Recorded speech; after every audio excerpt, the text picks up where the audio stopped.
Quando nos deparamos com a condição da existência humana, invariavelmente nos perguntamos o porquê do sofrimento. Por que de sermos assolados por tantos conflitos, desastres, problemas? A mídia atualmente explora esse lado obscuro da existência. Desastres naturais, guerras, terrorismo, famílias desfeitas, gente morrendo pela fome, pessoas tentando sobreviver em condições totalmente indignas, pessoas em estado de profunda depressão, outros se refugiando em estados de aparente euforia. Diante desse quadro trágico da vida humana, alguns buscarão respostas, outros apenas se conformarão. Os mais céticos dirão que as coisas são assim mesmo, devido ao egoísmo humano, acrescentando que o sofrimento é a maior prova de que Deus não existe, de que Deus não é bom, pois se Deus existisse, Ele não permitiria o sofrimento. Padre Fábio, qual o significado do sofrimento nas nossas vidas? Deus nos abençoe, um grande abraço. José Marcos, o sofrimento ele nasce, primeiramente a gente precisa fazer uma distinção, né? Quando a gente fala de sofrimento, nós estamos falando de um limite.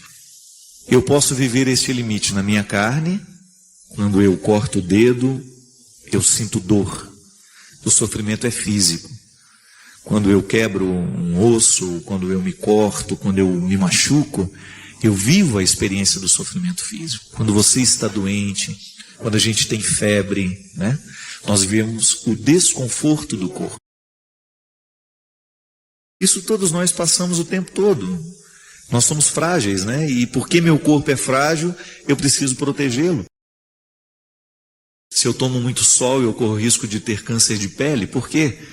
Porque eu sei que a minha pele tem um limite. E quando esse limite é desrespeitado, o meu corpo sofre. E nós temos um outro tipo de sofrimento, que é um sofrimento espiritual, que nós também podemos chamar o sofrimento da mente, né? Quando eu fico preocupado com alguma coisa, quando eu perco a paz porque os problemas estão ao meu redor. O sofrimento espiritual, o sofrimento mental, psíquico, né? São desdobramentos de sofrimento. Às vezes eu encontro pessoas que sofrem muito porque estão sendo caluniadas, aí perdem o sono, perdem a qualidade de vida, vão vivendo processos depressivos, né? E você citou várias consequências, várias situações em que a gente identifica o sofrimento humano. Eu sofro porque eu sou limitado. É verdade. Quando alguém morre na minha vida, eu sofro. Por quê? Por causa do limite da vida. O outro era limitado, ele é precário, né? Ele sofre de precariedade, ele é criado, tudo que é criatura morre, se encaminha para o fim. E no momento que esse fim acontece, eu tenho dificuldade de lidar. O outro precisou morrer, por quê? Porque era limitado. Chega um momento em que o corpo esgota, já não tem mais condições de continuar. O envelhecimento é assim, né? Nós vamos perdendo a vitalidade do corpo. E no momento que o outro morre, eu começo a enfrentar os meus limites. Eu vou sentir saudade dele, eu vou sentir a falta. Então veja bem, o sofrimento vai perpassar a vida humana o tempo todo, porque o limite faz parte do nosso estatuto. Onde você tem pessoa, lá você tem a experiência do limite. E o limite, ele sempre vai ser uma experiência de sofrimento. Só que nós precisamos identificar que há duas formas de prestar atenção nesse limite. Uma primeira, que é bastante pessimista, que é quando eu começo a pensar os meus limites e os limites dos outros como um empecilho para a nossa felicidade. E aí nós caímos nessas frases feitas, nessas respostas simplistas, que dizem assim: Deus não existe, porque se Ele existe, Ele não iria permitir o sofrimento. Isso é uma coisa que nós escutamos o tempo todo, mas vamos ser sinceros, esta é uma perspectiva muito ingênua. Ela pertence a um contexto de idealizações, né? Uma pessoa que idealiza muito a vida vai achar que tudo tem que ser perfeito, bonito, ordenado, feliz. E aí a gente costuma dizer que Deus não existe porque o limite existe. Então eu vejo o sofrimento, eu não consigo acreditar que Deus possa existir. Por quê? Porque o sofrimento me fere. Esta é uma forma de compreender o sofrimento, uma visão pessimista sobre ele. Mas por outro lado, nós podemos ter uma visão otimista do sofrimento. Eu começo a compreender o meu limite como uma oportunidade que eu tenho de viver a experiência do cuidado. Por exemplo, digamos que você foi viajar, comprou lá uma peça bonita que precisa de cuidado para ser transportada, porque senão ela quebra. Veja bem, o que você vai fazer? Você vai embalar essa peça, você vai revestir de cuidado, você vai ter a precaução de cuidar bem do revestimento dessa peça para que ela chegue inteira no seu destino. Digamos que você vai mandar um presente. Então você sabe que o presente que você está enviando é frágil, você não quer que se quebre no meio do caminho. Então você vai cuidar, você vai embalar de um jeito certo para que, ao chegar ao destinatário, a peça não esteja quebrada. A peça quebra, isso é limite. Ela não é inquebrável. Ela não está livre do dano, da possibilidade do dano. Mas eu então vou fazer com que eu revista essa situação de cuidado para que ela possa perdurar. E aí nós temos a dimensão positiva do sofrimento. Quando o sofrimento nos aponta para um cuidado que nós precisamos tomar. Este cuidado ele pode ser físico, ele pode ser psíquico, ele pode ser mental. Como? Digamos que o meu corpo, eu senti uma dor no meu ombro. O meu corpo está avisando que alguma coisa não está bem. Então o que eu vou fazer? Eu vou procurar um médico para saber o que há de errado com o meu ombro. É uma forma de cuidado. A dor é um sinal positivo. É o corpo mandando um recado. É por isso que eu tenho pavor de gente que sente dor e não vai ao médico. A minha mãe perdeu uma vista por causa dessa história. Toda vez que ela me encontrava, é engraçado, estou sentindo um incômodo nesse olho. Aí eu falava, mãe, a senhora tem que ir ao oculista. Passava um mês, encontrava a dona Ana, ela de novo. Fazia assim. Engraçado, não estou está embaçado esse lado de cá. Aí eu falei para ela, mãe, eu não sou oculista, não adianta a senhora falar para mim. Aí teve um dia que teve uma dor terrível, teve um estado nervoso lá, a confusão que acontece dentro de casa, né? Teve uma dor terrível naquele olho, quando foi para o médico já não podia fazer mais nada. Tinha sofrido um glaucoma. Então veja bem, o olho da dona Ana começou a dar sintomas. Começou a indicar que alguma coisa não estava bem, começou a sofrer. Ela não observou, não cuidou, ficou cega de um. A vida é assim. Então muitas vezes a dor sinaliza, este sofrimento físico sinaliza para um cuidado que nós precisamos tomar. Vamos falar de um sofrimento mental. Você começa a ficar incomodado com alguma coisa que você está pensando. Então você está perdendo o sono por causa daquilo. Oh meu Deus. E toda hora que você vai dormir, você fica pensando naquilo. Se você não toma uma decisão diante daquilo que incomoda a sua mente, não adianta sofrer, o sofrimento vai ser em vão. Agora, se você toma uma posição, então digamos que o que está me incomodando é uma situação prática. Eu estou vendo meu filho fazer isso não está me agradando, ou estou vendo aquela pessoa fazer isso, não está me agradando. Eu vou lá e tento resolver, ou estou sendo caluniado, eu vou lá e eu tento resolver a calúnia, eu tento esclarecer as coisas e você volta a dormir direito. Pronto. O sofrimento que estava lhe incomodando, você o interpretou de maneira positiva, fez alguma coisa em torno daquilo e resolveu a situação. Um sofrimento psíquico, por exemplo. Então, de repente, você está sentindo ciúmes. Você está com ciúme desordenado do seu namorado, da sua namorada, e ao sentir esse ciúme, você acaba ficando agressivo. É um sintoma de alguma coisa que está errado com você. Se você não pega esse sofrimento e o interpreta de maneira positiva, compreendendo que ele sinaliza para algum limite que você tem e que você precisa superar, você vai sofrer em vão. E assim é, minha gente. Por que a fome prevalece no mundo? Porque falta solidariedade. Falta gente que faça alguma coisa, que tome decisões. Por que a injustiça prevalece? Nós vimos essa semana, né? É lamentável quando nós ligamos os nossos noticiários para ver o que acontece no Brasil, e a gente percebe que o nosso país está nas mãos de pessoas irresponsáveis. Foi lamentável ver aquela cena daqueles deputados, daqueles assessores todos, recebendo um dinheiro que não é deles, né?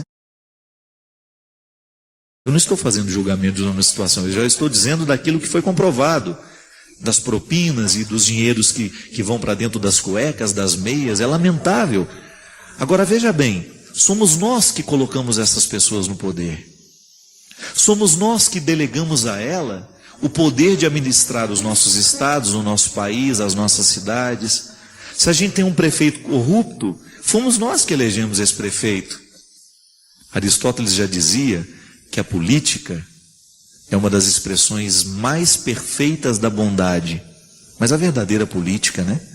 Que é do homem de bem que administra o que é público, para que aquilo que está sendo administrado possa diminuir o sofrimento dos administrados, né? O dinheiro administrado diminui o sofrimento daqueles que contribuíram, que são administrados por aqueles que foram eleitos. Então, muitos sofrimentos que estão no mundo, muitos não, né? Todos, né? De alguma maneira foram causados por mãos humanas.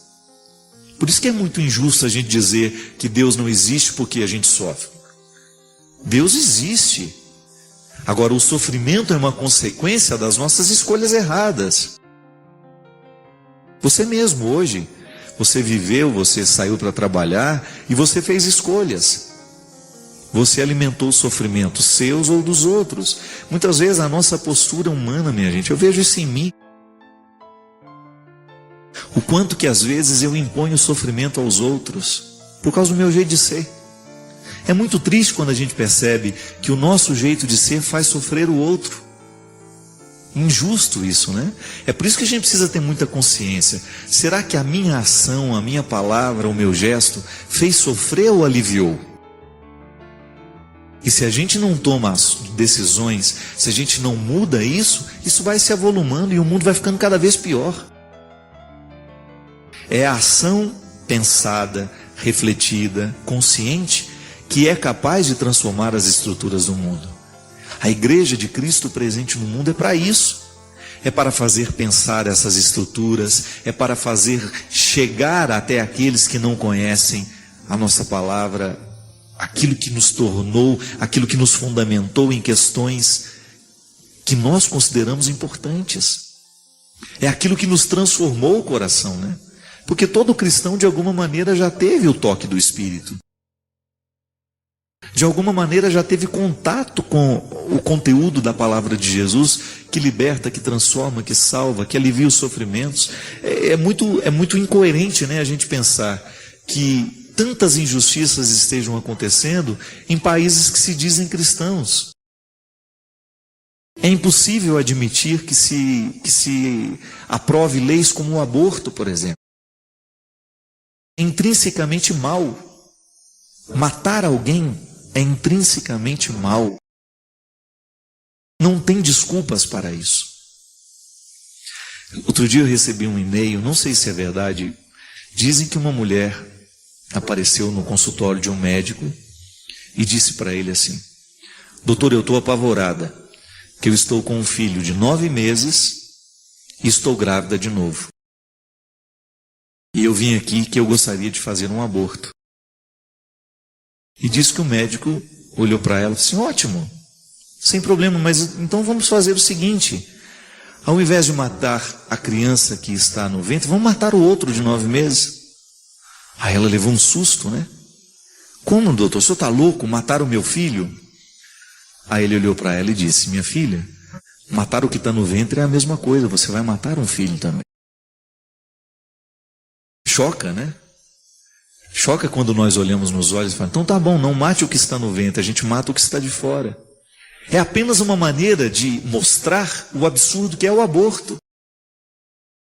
Minha gente, tudo isso vai tomando conta da nossa consciência, justamente porque falta passar por nós, falta tomar conta de nós, falta inundar o nosso coração e a nossa mente a mentalidade cristã, que com certeza é capaz de amenizar os sofrimentos do mundo. Porque quem tem Deus no coração vai pensar 2, 3, 4 vezes antes de fazer mal a alguém.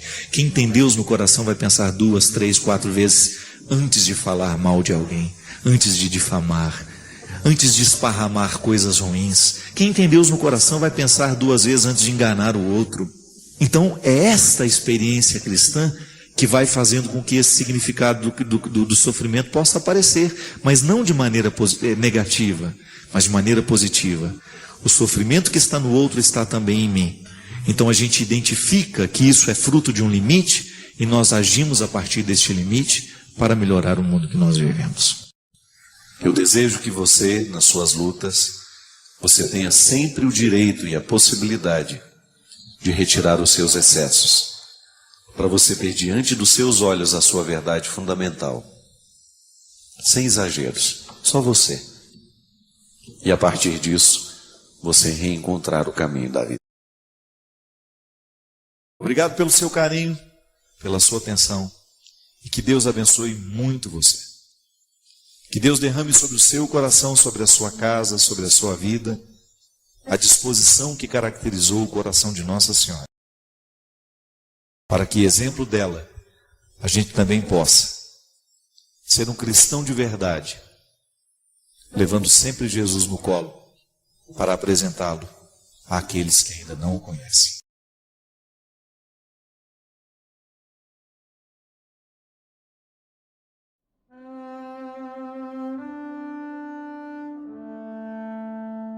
Por que a gente tem vivido uma crise? Expõe tanto família? Porque o conceito de família foi usado de forma inescrupulosa por pessoas inescrupulosas e criaram um conceito família de bem, família tradicional, família isso, família aquilo, atentando contra as outras modalidades de família que surgiram. Cuidado. Cuidado que a sua hipocrisia, ela faz mal a você, depois faz mal também aos que são cristãos, os que ficam desmoralizados com você. Porque por trás tem aquela família tem aquela fachada de família bonita, para ganhar uma eleição, para ganhar isso, para ganhar a atenção das pessoas, para ganhar visibilidade. Isso acontece. Um modelo de família perfeito. E você sabe que lá nos bastidores não é nada.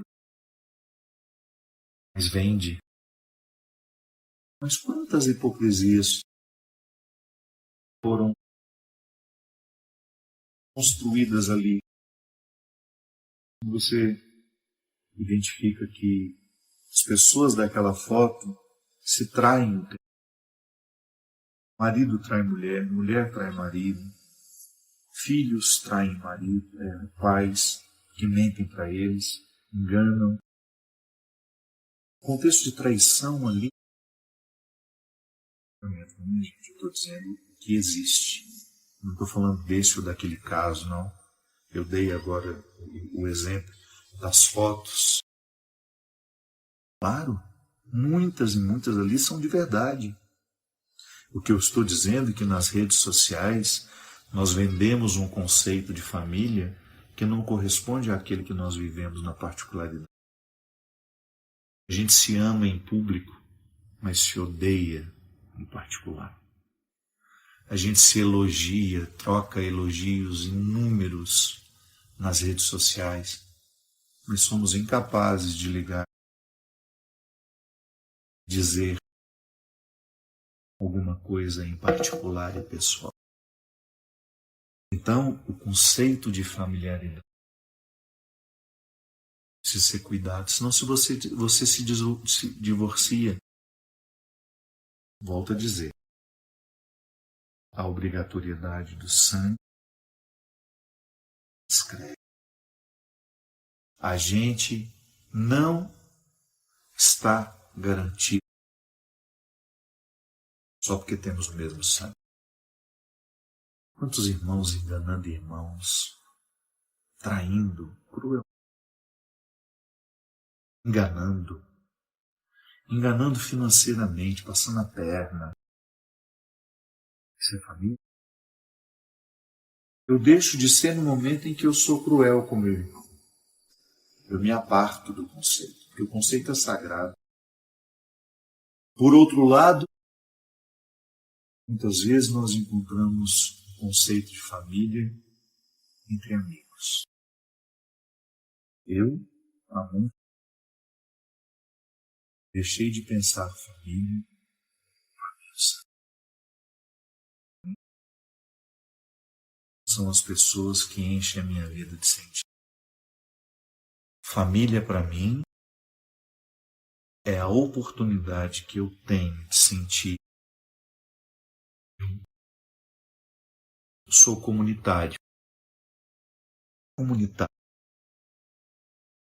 É quando o outro consegue arrancar de mim a generosidade naturalmente.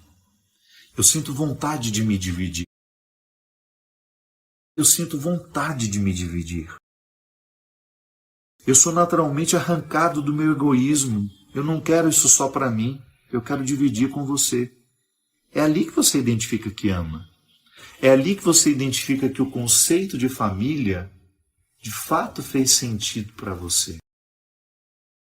Eu não fico contabilizando mesquinhamente o quanto eu lhe dei, o quanto eu recebi. Não.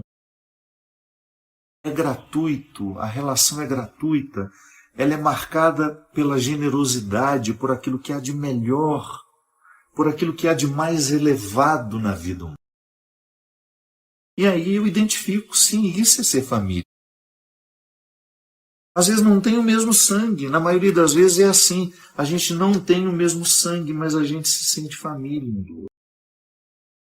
É amigo que ultrapassou a condição de amigo. É muito mais. Aliás, eu nem sei se a gente pode dizer isso, né? Eu acho que o destino de todo grande amor é virar amizade. Então, se a gente diz que ficou amigo, é porque a gente já ultrapassou a fraternidade, a gente já ultrapassou a maternidade, a paternidade. Eu sempre digo isso. Você já deve estar cansado de me escutar falar isso. Mas a amizade é o último estágio de todo grande. Ou então quando você descobre que o seu irmão é seu amigo. Que às vezes é irmão, mas não é amigo. Só irmão. Você não escolhe fazer férias com ele. Só obrigação mesmo. O Natal foi para muitos uma obrigação. Terrível. Sentar à mesma mesa, olhar na cara daquelas pessoas que você não escolheria. Ah, mas é Natal. Então é seu irmão, mas não é uma pessoa que você escolhe fazer férias. Não é uma pessoa que você escolhe levar para a sua vida quando você não é o. É aqui que está a diferença. Que família é essa? Que conceito de família é esse? Que permite o agrupamento sem amor? E que muitas vezes condena o que se agrupou de outra forma? Não da maneira tradicional como nós estamos acostumados? As mães solteiras, quantas vezes sofreram? Não eram consideradas seio familiar? Crianças abandonadas.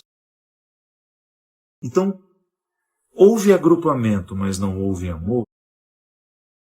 Família, mesmo que tenha casado na igreja, que tenha sido tudo bonitinho.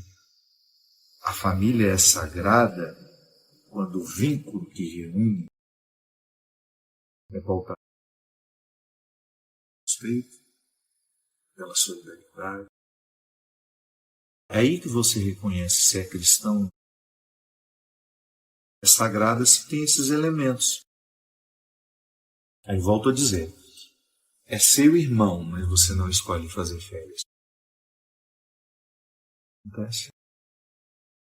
E a gente precisa entender que quanto mais a gente se aproxima de Deus, maior é a nossa capacidade de perceber isso.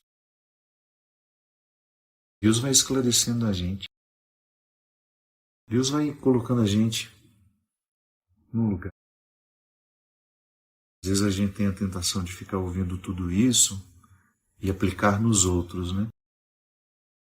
Ficar julgando. Ah, meu irmão é assim, ah, minha tia é assim, ah, minha mãe é assim. Não caia nessa tentação.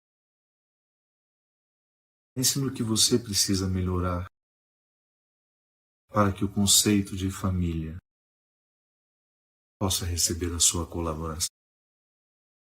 Pense naquilo que você pode enriquecer e amadurecer. Você é aquele que provoca crises pelo seu excesso de autoridade, pelo seu excesso de vontade de prevalecer sobre os outros. Será que nós somos essa pessoa que tem dificuldade de ouvir as outras? Será que nós ficamos julgando demais? Será que nós somos aquela que só procura quando quer, quando precisa? Não somos capazes de criar espaço de gratuidade, interessar-se pelos outros, querer o aprimoramento para isso. Hoje, eu quero transformar a minha casa num lar. Eu quero transformar esse agrupamento que nós temos aqui em casa. E o mais bonito ainda, minha gente, transformar essa família em sagrada. Esse milagre depende de nós. A gente poder, sabe, ser um lugar familiar no mundo. Você tornar-se um lugar familiar. Para que as pessoas que passarem pela sua vida usufruam desse valor. Tão bom você saber que você provocou coisas boas no outro. Que a sua palavra não feriu, mas que a sua ou ainda que ela feriu para amadurecer, não ferir para machucar somente, não. Às vezes uma palavra que eu digo amorosamente vai no nossa Senhora, era o que eu precisava ouvir. Aquilo fere para provocar um fruto. Ser essa pessoa. Quando você chega, o ódio faz as malas e vai embora. Eu sei que nas nossas reuniões de família a gente sempre tem aquela pessoa mais espinhosa, né? E às vezes essa pessoa somos nós. A gente cria confusão onde está. A gente tira a paz do outro. A nossa língua é ferina. Não sejamos. Não sejamos. Conversão é uma decisão pessoal. Conversão é uma decisão. Eu não quero ser um lugar onde o ódio cresce. Quando eu chegar, eu quero provocar bons sentimentos. Bons sentimentos. Bons pensamentos. Eu quero colaborar. Eu quero ser família.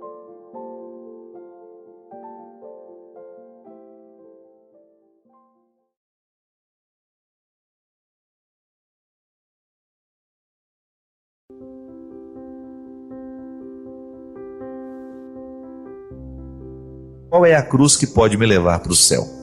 Cruz pode levar para o inferno também, viu? Não é só para o céu que leva, não. Porque tudo depende de como a gente assume a cruz que tem, não é verdade?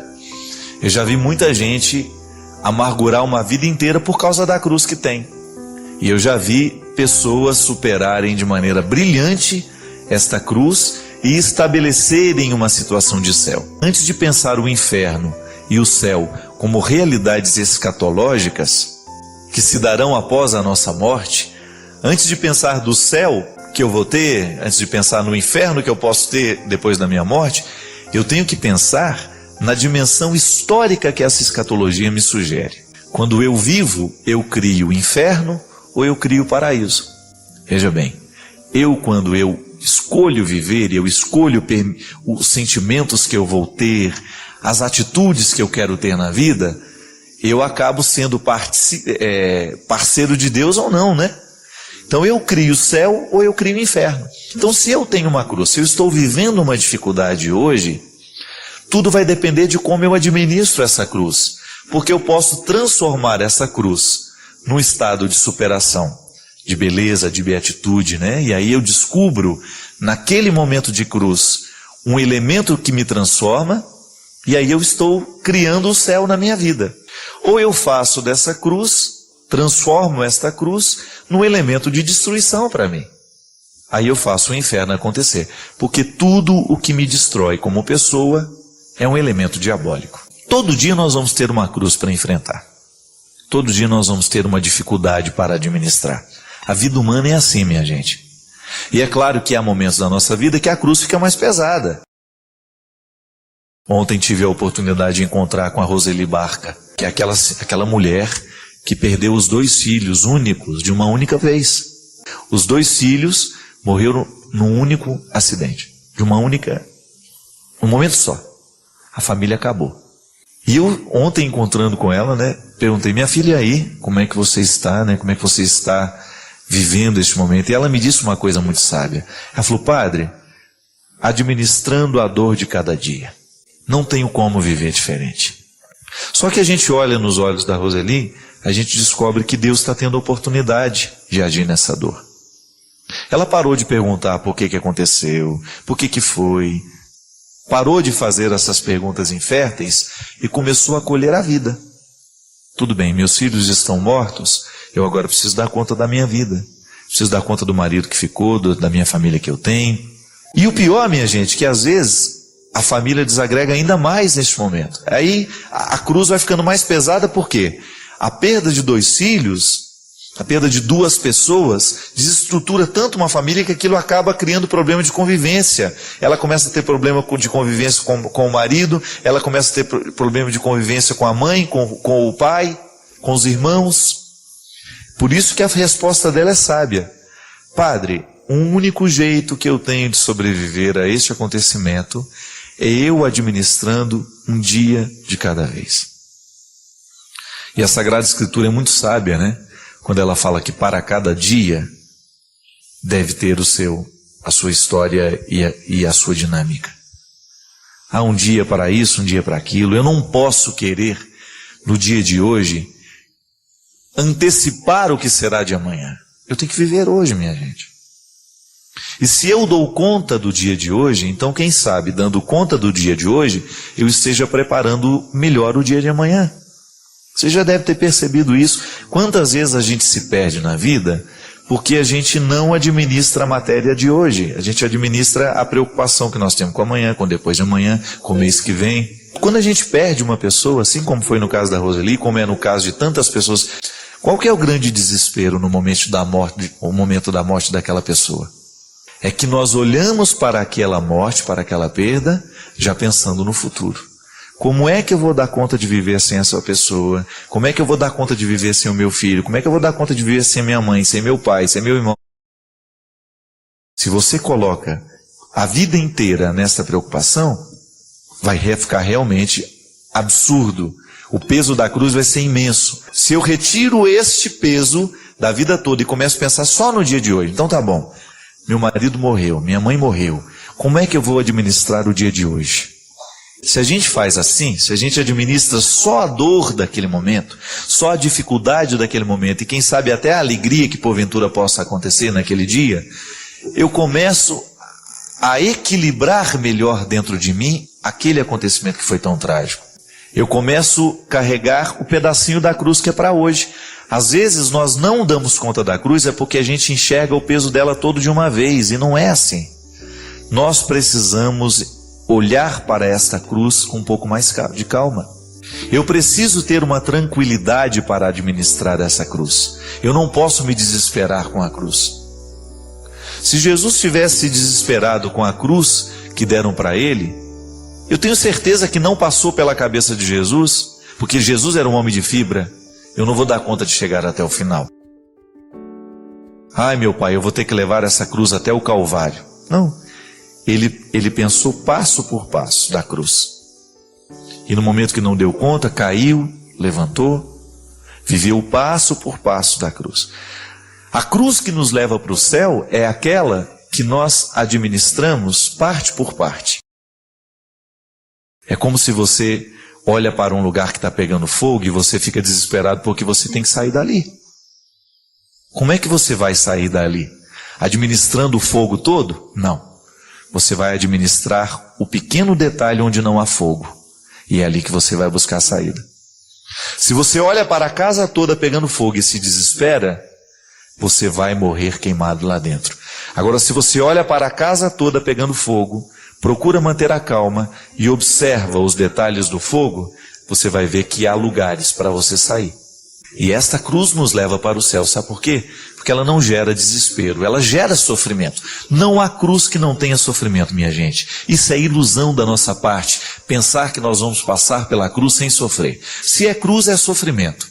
Agora, o sofrimento não precisa ser determinante, ele não precisa nos destruir. Ah, padre, é bonito na fala, não é não. Nem na fala isso é bonito. É bonito é na prática, é o contrário. Quando você começa a descobrir que há um jeito de sobreviver ao momento mais difícil. E depois, quando você olha para trás, falei, eu não acredito que eu consegui passar por aquilo.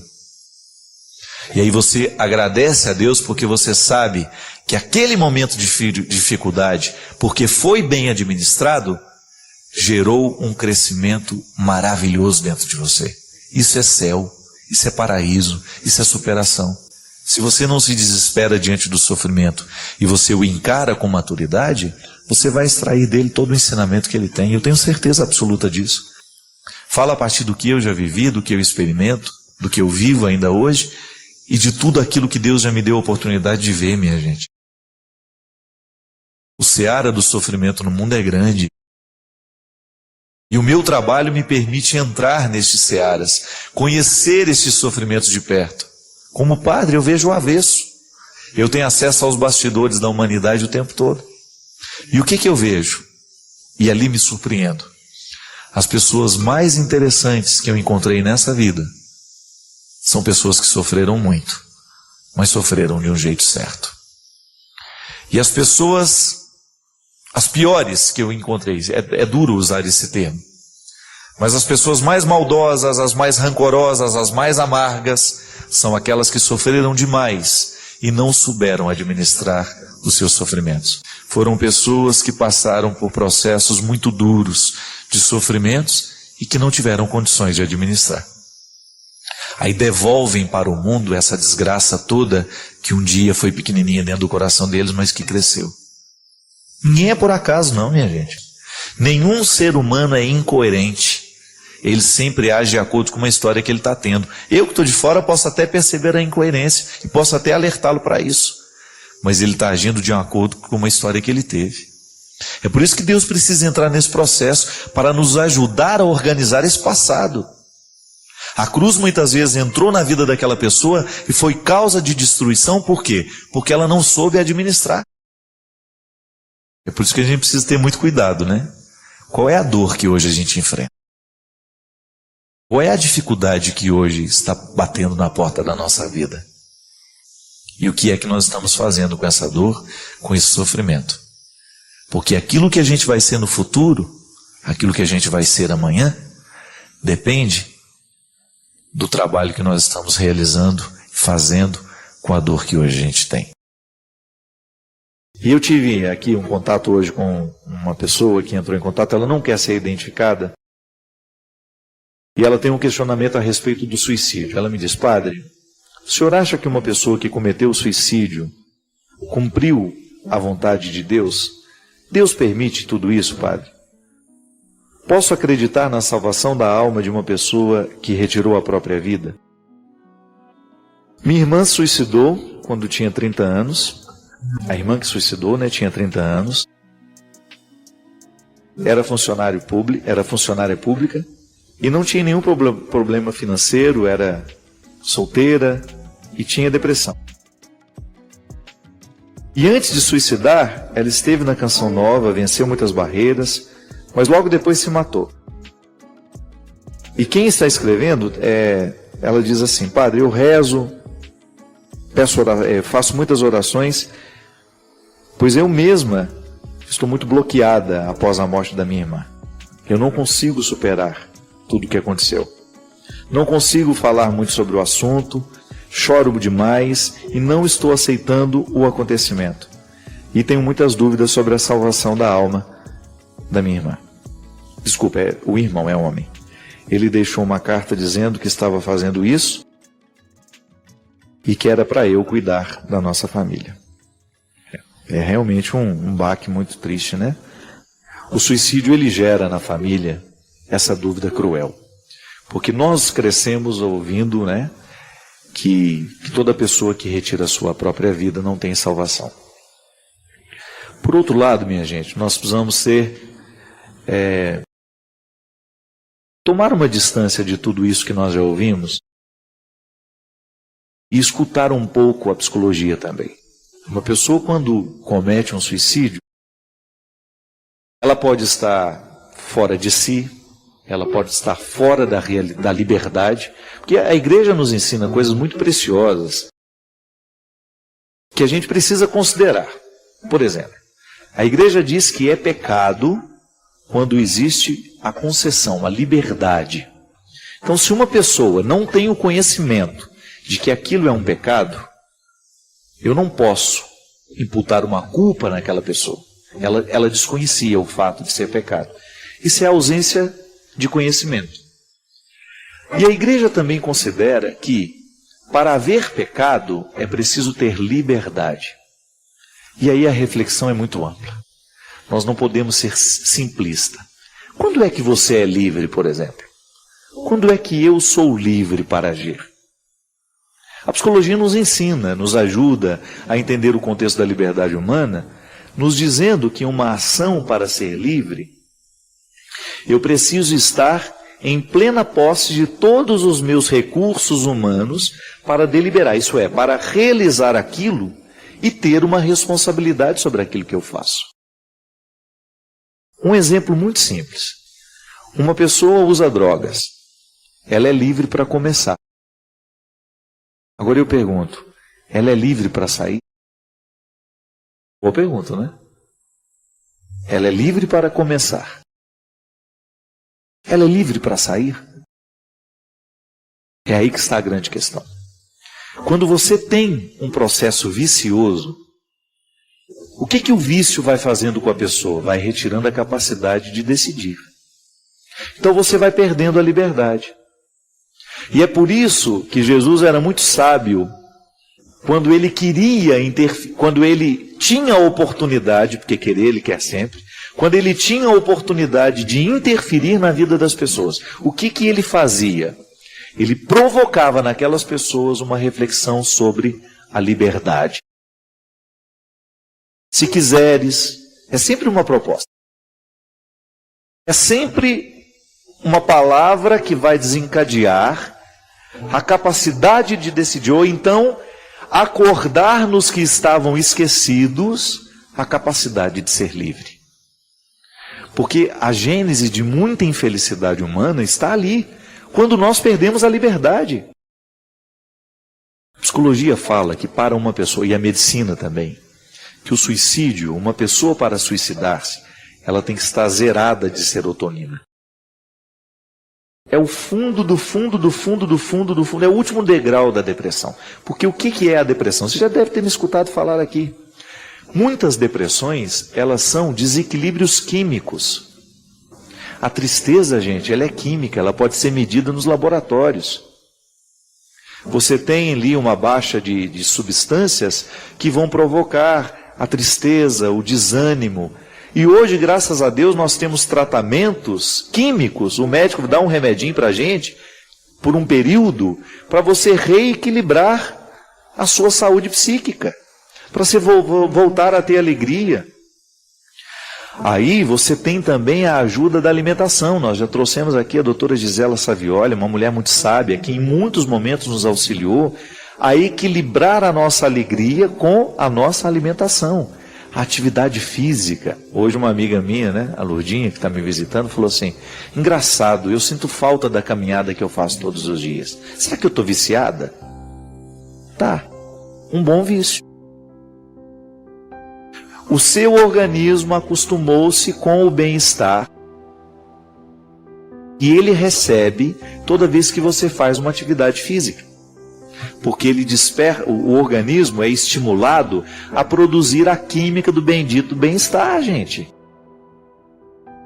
Então uma pessoa, quando ela se mata, ela está zerada de serotonina, não existe disposição nenhuma nela. Aí eu pergunto, ela foi livre para isso? Não cabe a nós julgar. Agora, uma reflexão como essa pode aliviar muitas famílias que estão carregando esse fardo terrível de pensar, será que meu filho recebeu a salvação, padre? E aí eu lhe digo que você tem todo o direito de acreditar na misericórdia dele. Sabe por quê? Nós não sabemos o que se passou no coração do seu filho, no coração do seu irmão, nos momentos finais, quando de repente, entre a vida e a morte, ele pode ter sido livre naquele instante para querer a salvação. Não teve tempo de voltar atrás, não teve tempo de consertar o erro cometido, mas entre a morte e a eternidade paira um abismo de misericórdia. Sabe, minha gente, se tem uma coisa que eu não me ocupo é com essas coisas, porque eu acredito piamente na misericórdia de Deus, e que Deus sabe, conhece profundamente o nosso coração, e que eu não tenho o direito de dizer que aquela criatura está condenada, porque eu não conheço a intimidade, eu não conheço os bastidores daquela vida, eu não acompanhei todo o processo que levou aquela pessoa a cometer o suicídio. Então, tenho um profundo respeito, faço de tudo para que isso não aconteça. Toda vez que eu tenho oportunidade de interferir de maneira positiva na vida de uma pessoa, eu vou interferir. Se eu souber que ela está com tendências suicidas, eu vou alertar a família para buscar uma ajuda médica, porque às vezes a pessoa se mata porque está deprimida do ponto de vista químico, né, de motivos. Volto a dizer, nos dias de hoje existem muitas pessoas que são suicidas em potencial por causa do estilo de vida. Então a gente vai lá, corre, auxilia e ajuda. Agora, infelizmente, quando nós não chegamos a tempo, quando a palavra não chegou a tempo, quando a ajuda não chegou a tempo, só nos resta dizer que existe a misericórdia de Deus onde nós podemos nos agarrar. E eu não me retiro desse direito, sabe? Eu acredito mesmo que Deus nos ama e que Deus conhece todo o coração. Que é sempre uma satisfação dele. É alegria para Deus poder resgatar cada um de seus filhos.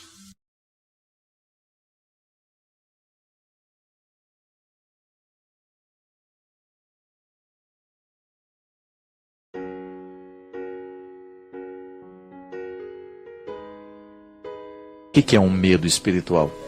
Quando eu não enfrento as dificuldades da vida, quando eu não me encorajo o suficiente para me desafiar como pessoa, quando eu me acomodo no meu mundo. A fé é um instrumental para nos fazer avançar esses territórios. A melhor maneira de vencer um medo é racionalizando. Quando você racionaliza, aí fala, gente, por que eu tenho medo de dormir sozinho se não existe absolutamente nada que possa justificar isso, né? Medo de dormir sozinho, hoje nem mais as crianças têm. Eu sei, eu entendo isso porque guardei muito no meu coração, muitos medos idiotas que eu fui vivendo, e à medida que eu fui tomando consciência dele, eu fui avançando e vencendo. Não tenha medo de ter medo, não. Você vai vencer isso aí, eu te garanto que não é tão complicado assim. Agora, a maior dificuldade é quando a gente incorpora medos, os medos existenciais. Esses são perigosos na nossa vida. Tem gente que tem medo de ser feliz, por exemplo.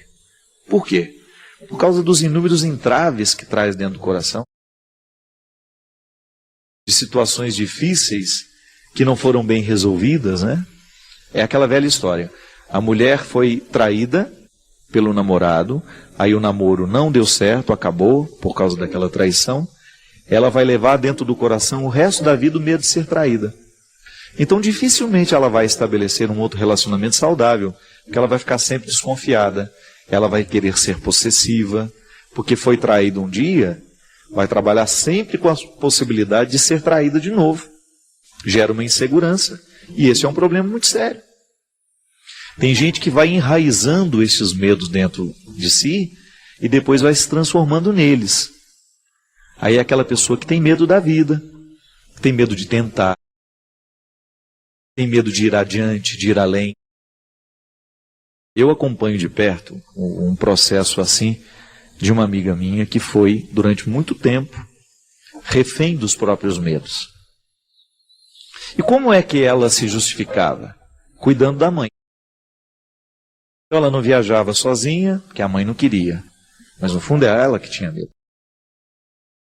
Ela tinha uma série de receios em relação às coisas da vida, tudo sempre justificado, porque a minha mãe precisa de mim. No dia em que a mãe morreu, a estrutura do medo ficou a flor da pele ali. Todo mundo podia ver. Porque já não tinha mais o motivo que antes justificava, e agora precisava assumir-se como alguém que tem medo, como alguém que foi protegido demais ao longo da vida, porque a mãe havia feito isso com ela. Criou uma estrutura de proteção e fez com que ela pudesse acreditar inconscientemente que tudo na vida era perigoso. Engraçado, gente, como nós somos vítimas disso. O medo, ele tem que ser um referencial de proteção. Toda vez que eu tenho medo, automaticamente eu tenho que olhar para o cuidado que o medo me sugere. Eu vou contar uma coisa para vocês que eu não ia contar, não. Eu sofri um acidente tem pouco tempo, e ninguém ficou sabendo. Estava na casa de uns amigos, né, lá na Bahia, tinha um dia de folga, e aí me meti a andar naquele quadriciclo. Já viu aquilo? E aí, o que aconteceu? Estava lá, o casal de amigos tinha um quadriciclo, muito potente, muito veloz, me deu as primeiras lições, e eu não tenho muito medo de velocidade. Aí o negócio tinha 850 cilindradas. Fomos todos, e aí 2 horas depois eu estava me sentindo o Alan Prost naquele negócio. E aí, de repente, gente, eu com muita alta confiança, estava passando assim, um lugar muito bonito, era um barranco, tinha uns 5 metros de altura e do outro lado já era a praia. E aí o que aconteceu? Eu numa velocidade muito alta, eu não passei num terreno de muita depressão ali, de muita irregularidade, em alta velocidade, o que eu fiz? Capotei o barranco de 5 metros. E se aquele quadriciclo caísse em cima de mim, não ia sobrar nem o fio de cabelo para contar, porque aquilo é pesadíssimo, né? E aí, na hora que eu fui capotando aquele negócio no ar, a primeira coisa que me veio foi: gente, eu preciso sair fora debaixo desse negócio, porque senão eu vou morrer. E foi tão rápido que eu caí em pé, você acredita?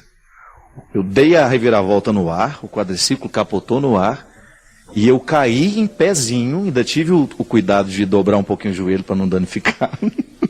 Até isso eu raciocinei. E aí vi o quadriciclo continuando capotando. Engraçado que na hora, a primeira sensação que eu tive, eu não tive nenhum arranhão, mas nada, absolutamente. Por isso que eu nunca contei isso para ninguém. Só 2 pessoas da minha equipe que sabiam, porque eu tinha um show naquele dia, e aí cheguei lá e contei para eles o que tinha acontecido. Mas naquele momento eu vivi uma experiência muito interessante. Porque eu vi o quanto que na vida eu superei medos. Você não faz ideia do quanto que eu era um menino medroso. Sempre fui muito medroso.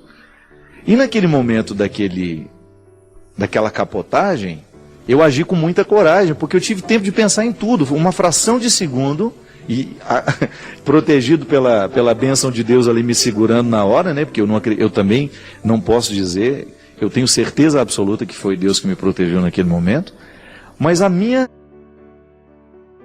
foi determinante a minha segurança para enfrentar aquele momento de dificuldade. Eu acho que se eu não tivesse passado pelo processo humano que eu já passei, de começar a lidar com os meus medos, eu tinha medo de altura, não podia chegar perto, tinha medo de carro, tinha medo de acidente, tinha medo de tudo. Se de repente eu sou medroso demais e vivo uma situação dessa, é bem provável que eu venha a ter menos chance. E é interessante porque o processo dos medos em nós, ele sinaliza para o cuidado que a gente precisa ter. É claro que nunca mais, se eu tiver a oportunidade de andar naquele negócio de novo, eu nunca mais vou querer me arriscar da maneira como eu estava me arriscando. Por quê? Porque agora gera um medo dentro de mim saudável. É o medo fruto do aprendizado. Bem, eu já capotei nesse negócio, sei que posso morrer, isso não é brincadeira, eu preciso ter medo dele. Eu não posso ir com muita coragem para as coisas. Uma dose de medo sempre faz bem ao coração humano. Sabe por quê? A gente vai ficando um pouco mais equilibrado na hora de lidar com as situações. Eu tenho que ter confiança no meu modo de dirigir, mas eu tenho que ter medo da potência do meu veículo, porque ele pode me fazer ultrapassar os limites. Pode retirar minha vida, eu posso morrer antes da hora. Então o medo na dose certa, minha filha, sempre será importante na nossa vida. O problema é você não pode permitir que aquele medo comece a lhe impedir de viver. Tem gente que não viaja de avião. Não é porque não pode, porque não tem condições financeiras, é porque tem pavor do tal do avião. Aquela minha amiga que eu estava contando a história é a mesma coisa. Suava frio, o corpo inteiro quando falava de fazer uma viagem. Sempre teve o sonho de conhecer a Terra Santa. Quando nós dissemos para ela, você vai à Terra Santa, nem que seja amarrado numa coleira de cachorro, ela queria quase morrer. E foi. Segurou na mão de todo mundo, tomou uns 4 Lexotan. E decolou rumo a Israel. Mas é a vida. Só que essa minha amiga, a gente tem que ter paciência com ela, porque só Deus sabe o quanto ela já superou os seus medos.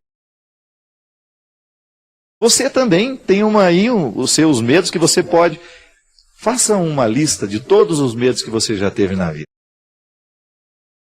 E de quais você já conseguiu se livrar. São muitos. É o processo humano.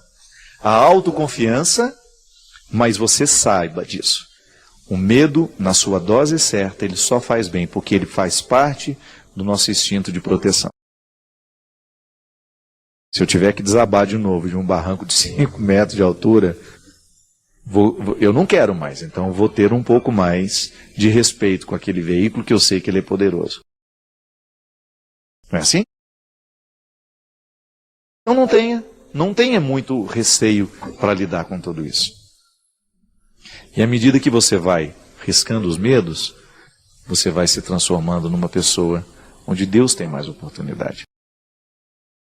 É sempre bom a gente limpar os espaços do nosso coração para que Deus tenha uma oportunidade de agir em nós.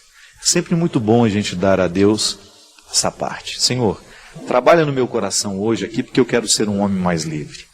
Eu quero ser um homem mais inteiro.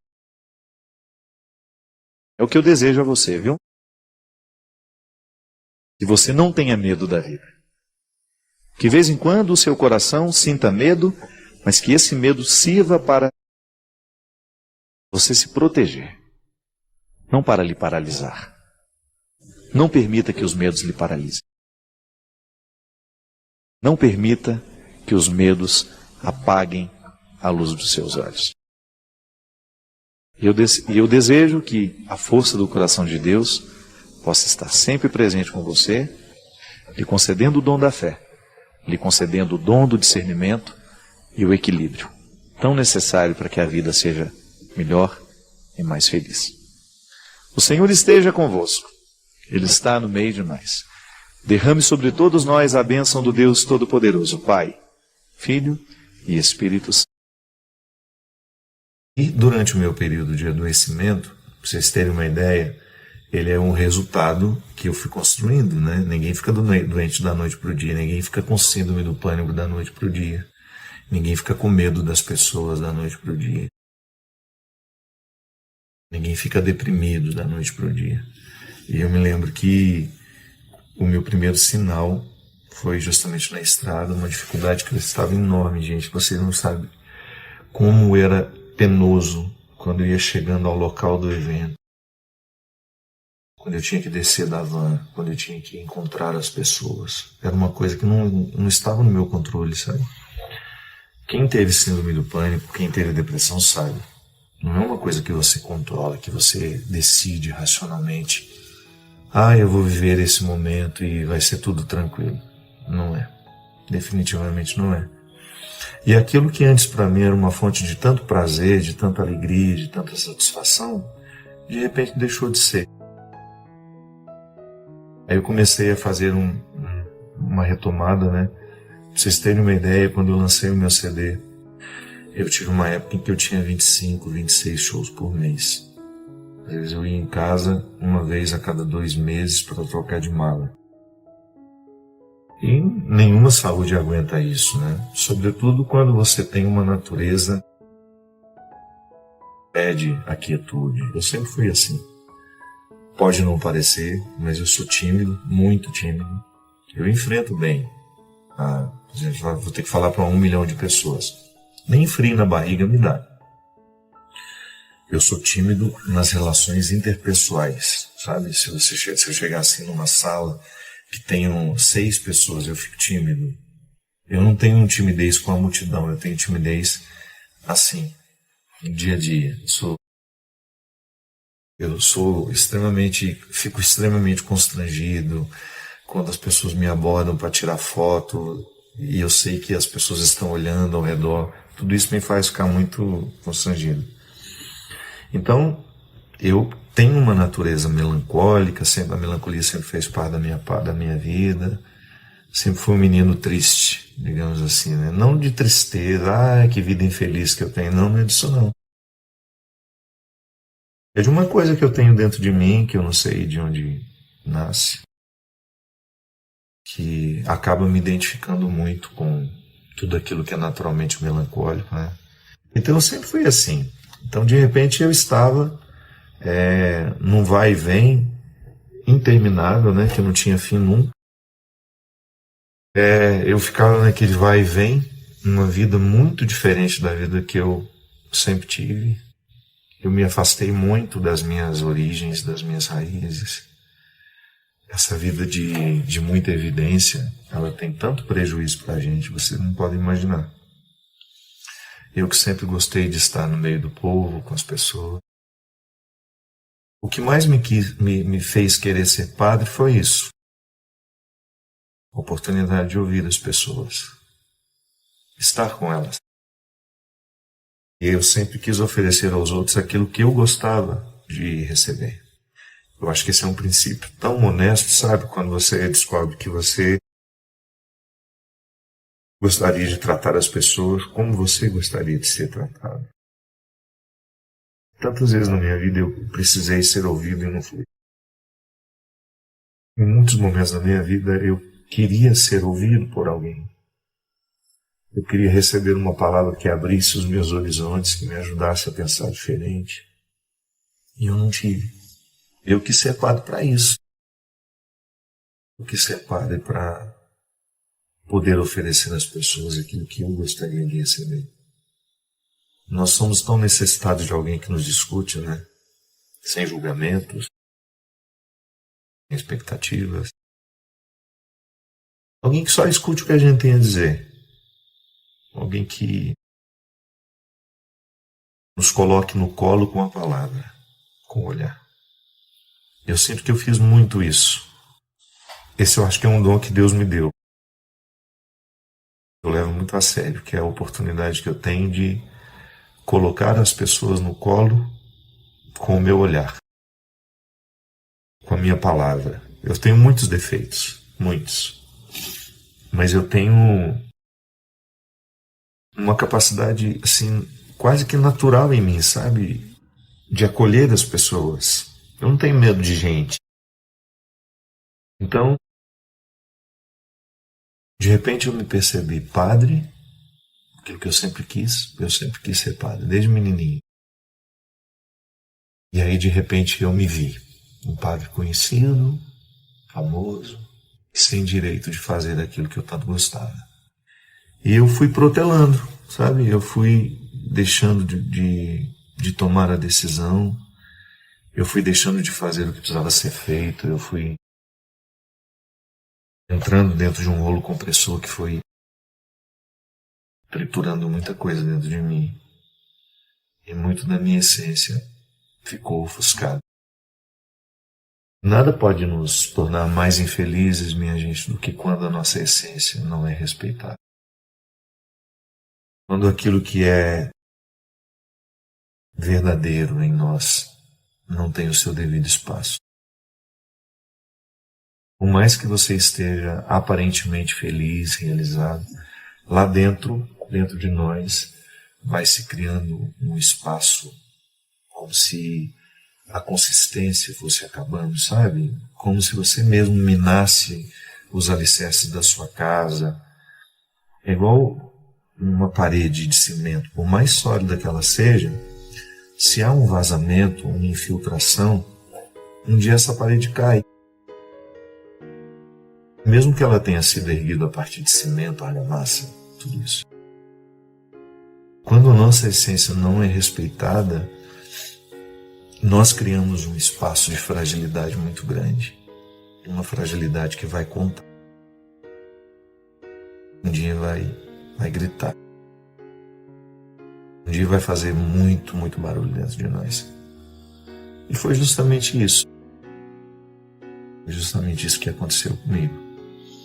De repente a minha habilidade em passar por cima de tudo aquilo, de ter uma vida muito contrária ao que me pedia a alma. Essa consciência eu tive logo de início. Eu falei, meu Deus do céu, eu dou ao meu corpo um tratamento completamente diferente do que me pede a alma. E ali eu me dispersei, eu me tratei de uma maneira desonesta. Eu estive muito ausente de mim. Muitas coisas da minha vida sacerdotal ficaram de lado. E de repente eu estava doente. O Padre Fábio, que tantas vezes esteve tão inteiro nas coisas, de repente teve que dizer que não era assim. Que a gente adoece também. Que por mais que a gente tenha vontade de ser forte, dizer que está tudo bem, não está. Não está. Mas foi tão libertador para mim, sabe? Porque para mim foi também muito bom. Porque eu me lembro que quando eu comecei a ser conhecido, sempre tem aquela possibilidade de você inventar um papel, né? De você fingir alguma coisa, para as pessoas gostarem um pouquinho mais de você. É uma tentação isso.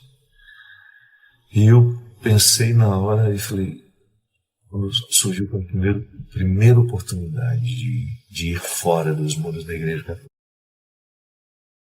opa, eu vou ser eu mesmo. Vai ser difícil. Imagina não sendo quem eu sou. Se eu tiver que me tornar conhecido sendo alguém que eu não sou. E é claro que eu apanhei muito. Ah, é um homem vaidoso. Sim. Não posso dizer para vocês que eu não sou vaidoso. Gosto de me cuidar, minha vida inteira foi assim, desde menininho. Enfim. Optei por ser eu mesmo, fiz a minha verdade prevalecer.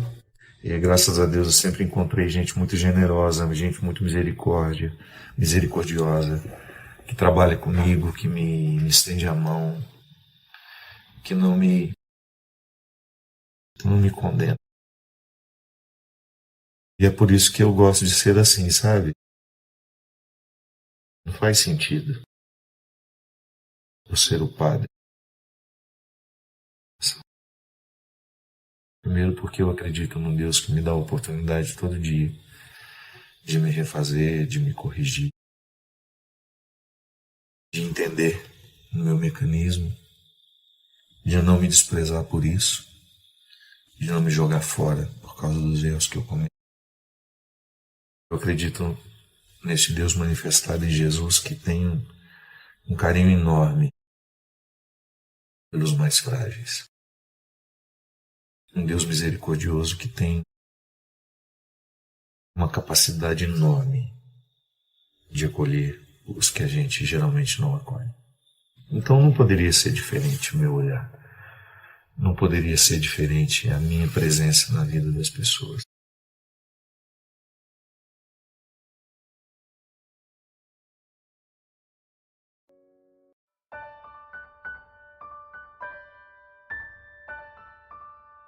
Existem pessoas que morrem sem terem descoberto as possibilidades que elas tinham. Existem pessoas que morrem sem terem sabido na vida tudo aquilo que elas poderiam ter feito de bonito, porque preferem ser pessimistas, porque preferem dizer, não vai dar certo, não vou conseguir, eu não posso. Pode sim. Pode ser que você não possa tanto quanto o outro, não importa. O que importa é você tomar conta do pouco que você pode. E quem se exercita no pouco que pode, em pouco tempo estará podendo muito mais.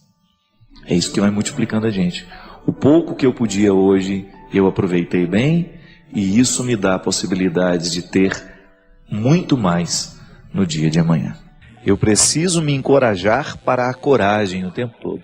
Eu preciso criar dentro de mim disposição para receber a vida e dar conta de tudo aquilo que faz parte. Claro que eu tenho o direito de chorar, eu tenho o direito de sentar, de pedir socorro, eu tenho o direito de estar ao lado de pessoas que me ajudam a viver aquele momento, mas eu não tenho o direito de entregar os pontos.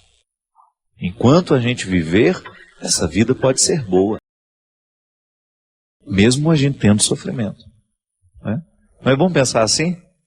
Se você presta atenção demais nos seus defeitos, nas suas dificuldades, você vai ter muito problema para encarar-se com aquilo que você pode. Ainda hoje estava conversando com uma amiga dizendo que às vezes eu tenho medo de estar dando à minha alma um tratamento que ela não merece. Não estou falando da minha opção de ser padre, viu? De jeito nenhum. Mas muitas vezes como vivo sendo padre. Será que eu preciso mudar alguma coisa no meu ritmo de trabalho, para que eu tenha condições de perceber a minha vida e não perder a capacidade de saborear cada detalhe da minha existência? E sendo livre, você ter condições de superar-se, de ir além, de não desistir. Para isso vivemos. Para a gente chegar ao final com aquela certeza, com aquela boa sensação de missão cumprida. Claro que todos nós somos frágeis, em alguns momentos nós queremos desistir, em muitos momentos nós queremos entregar os pontos. A vida é cruel, em muitos momentos, ela pode parecer muito cruel, ela pode ser sentida com muita crueldade, porque realmente existem fatos, existem acontecimentos que escapam ao nosso entendimento. Mas a vida será sempre festejada, por menor que seja o motivo que ela nos apresenta. Sabe, eu fico pensando que o que Jesus fazia com as pessoas quando ele as encontrava era justamente despertar nelas as perguntas. Jesus era um homem que inquietava, ele interrogava. Quando as pessoas estavam diante dele, era inevitável, olhando para o jeito como ele vivia, escutando o que ele falava, as propostas de vida que ele tinha, olhando para o caráter dele, para o jeito dele ser gente, era inevitável que as pessoas se perguntassem: por que eu também não posso viver assim? Sabe, minha gente, nós não temos como controlar tudo, mas Deus nos deu a graça e o dom de administrar as coisas com seriedade, de vez em quando a gente parar e pensar. Você já percebeu que às vezes você entra num ambiente que está com um cheiro horroroso e quem está lá dentro não percebe? Porque já se acostumou. É assim. Muita gente desistiu e não percebe que desistiu. Está vivendo um processo autodestrutivo e infelizmente não acredita em quem está alertando, ou às vezes nem tem alguém para alertar. Que você pode abrir as janelas da sua casa para que um novo ar venha espantar, jogar fora esse ar mofado, estragado que você tem sorvido sem perceber. Para que, quem sabe, ao encontrar aí, você despejado nessa cama uma hora dessa, né? Ou já quase arriando para ir dormir no sofá, a gente possa lhe convencer de não querer a destruição, de não querer se sabotar, de não querer se destruir, mas de quem sabe você voltar a acreditar, de você voltar a ter a possibilidade de um novo tempo, de acreditar que ainda existem coisas boas reservadas para você, que você pode parar de fumar hoje, que você pode parar de beber hoje, que você pode voltar a se amar, que você pode parar de usar essa droga que está lhe destruindo, que você pode jogar fora todos os sentimentos mesquinhos que porventura você tem alimentado dentro do seu coração. É um desafio, não é fácil não, viu? Ninguém prometeu que era fácil também, não. É um desafio de toda hora, de todo instante, meu filho. Quantas vezes na minha vida eu só consegui chegar lá porque eu recebi ajuda? Quantas vezes eu consegui me desafiar, mas não sozinho, eu consegui vencer o desafio, mas porque existiam pessoas do meu lado. É assim, minha gente. A vida é possível, sim. Até mesmo aqueles que hoje se sentem solitários. Você, se por acaso hoje você sente que está faltando alguém para lhe ajudar nesse processo, não reclame, não. Vá à busca, conquiste essas pessoas. Às vezes essa solidão só vai ser quebrada quando a gente sai na direção de alguém que finalmente possa nos ajudar. Aí procura alguém perto. Não fique sonhando com os que estão distantes, não.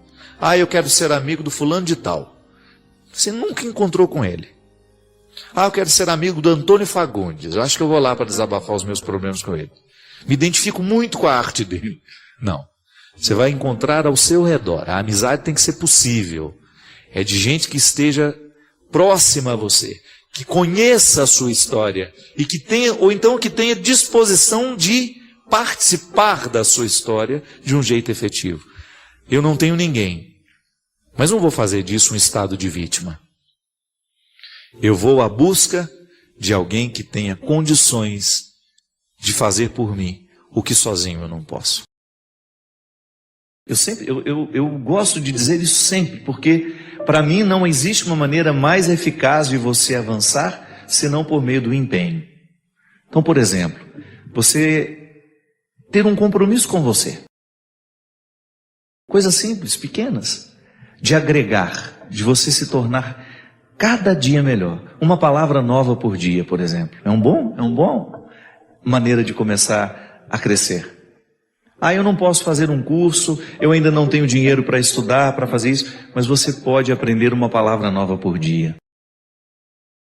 E não só aprender aquela palavra nova, como começar a colocar no seu cotidiano, para ela entrar em uso. Falta aqui, minha gente, falta libertação na nossa cabeça.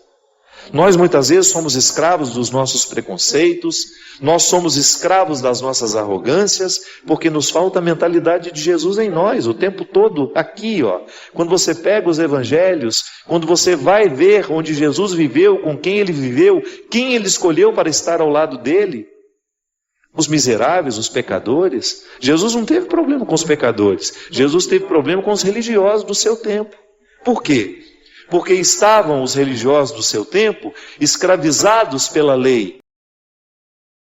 Estavam escravizados por uma maneira de pensar que dava a eles o direito de desprezar pessoas, de menosprezar pessoas.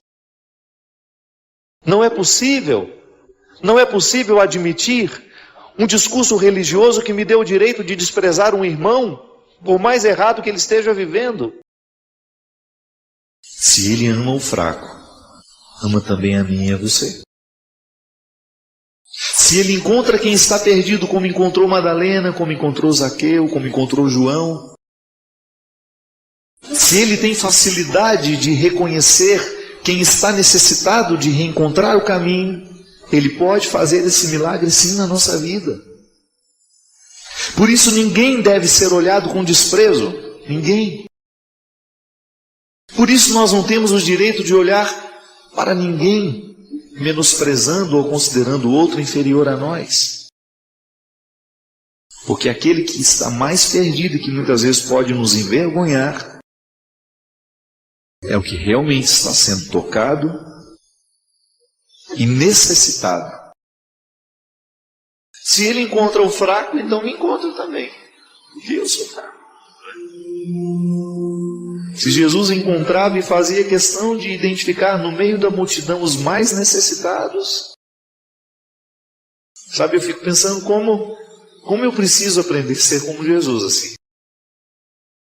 E renovo o meu amor por Ele cada vez que me deparo com essa verdade. Que ao andar no meio da multidão, Ele tinha predileção pelos mais miseráveis. Que ao andar no meio de uma multidão, Ele era capaz de perceber quem realmente precisava dele.